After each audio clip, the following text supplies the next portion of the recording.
ایک شخص نے بازار میں دیکھا کہ ایک شخص اپنا غلام بیچ رہا ہے اور یہ آواز بھی لگا رہا ہے کہ یہ بہت اچھا غلام ہے، اس کے اندر اس کے علاوہ کوئی اور عیب نہیں ہے کہ یہ کبھی کبھی چغلی کھاتا ہے۔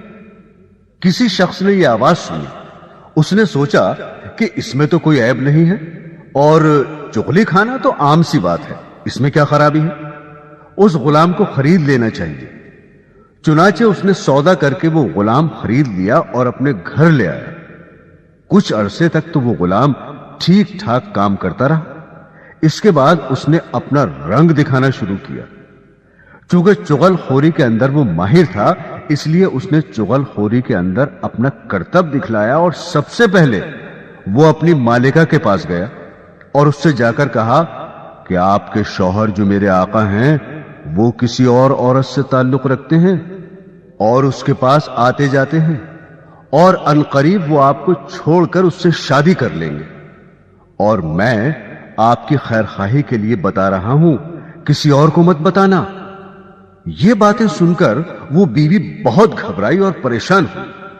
پھر خود غلام ہی نے اس کی پریشانی کا علاج بتایا کہ مجھے ایک ترکیب آتی ہے، تم اس پر عمل کر لو۔ وہ یہ کہ جب تمہارے شوہر سو جائے تو تم اس طرح سے ان کی داڑھی کے 1-2 بال کاٹ کر اپنے پاس رکھ لینا، پھر دیکھنا کیا ہوتا ہے۔ پھر وہ ہمیشہ تمہارے ہو کر رہیں گے، کبھی دوسری عورت کی طرف نظر نہیں اٹھائیں گے۔ عورت نے جواب دیا کہ یہ کیا مشکل کام ہے، یہ تو میں آج ہی کر لوں گی، خدا نہ خواستہ کل کو کچھ اور ہو گیا تو کیا ہوگا۔ اب وہ غلام آقا کے پاس آیا اور اس سے کہا کہ تمہاری بیوی کے دوسرے مردوں سے ناجائز تعلقات ہیں اور عنقریب وہ آپ کو خیر بات کہنے والی ہے، اور اس نے یہ تہیہ کر لیا ہے کہ وہ آج رات آپ کو اس طرح سے ذبح کرے گی۔ اگر آپ کو میری بات کا یقین نہ ہو تو آپ جھوٹ موٹ سو کر دیکھنا، اور گلا نہ کٹ جائے تو مجھے بتانا۔ چنانچہ وہ آقا جا کر جھوٹ موٹ سو گیا، اور ادھر بیوی اس انتظار میں تھی کہ کب ان کی آنکھ لگے تو میں اپنا کام کروں۔ میاں کو نیند کہاں آتی، اس لیے اس نے مصنوعی خراٹے لینا شروع کر دیے۔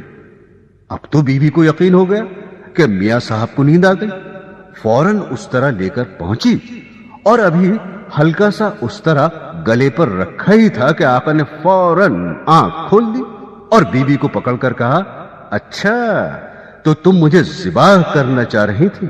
غصہ تو پہلے ہی آ رہا تھا، اس آقا نے اسی طرح سے بیوی کو ذبح کر دیا۔ جب بیوی کے خاندان والوں کو پتا چلا کہ شوہر نے ہماری بیٹی کو ذبح کر دیا ہے، انہوں نے آ کر اسی اس طرح سے شوہر کو پکڑ کر ذبح کر دیا۔ اب شوہر کے خاندان والے بھی آ گئے اور دونوں خاندانوں میں خوب جھگڑا ہوا اور 20 لاشیں گر گئیں۔ تو محترم سامعین، آپ نے دیکھا کہ اس غلام نے ذرا سی چغلی سے کس طرح سے دونوں خاندانوں کو تباہ کر دیا۔ اسی لیے اس چغلی کو شریعت نے حرام قرار دیا ہے۔ Subscribe now and press the bell icon. Never miss an update. Subscribe now and press the bell icon. Never miss an update.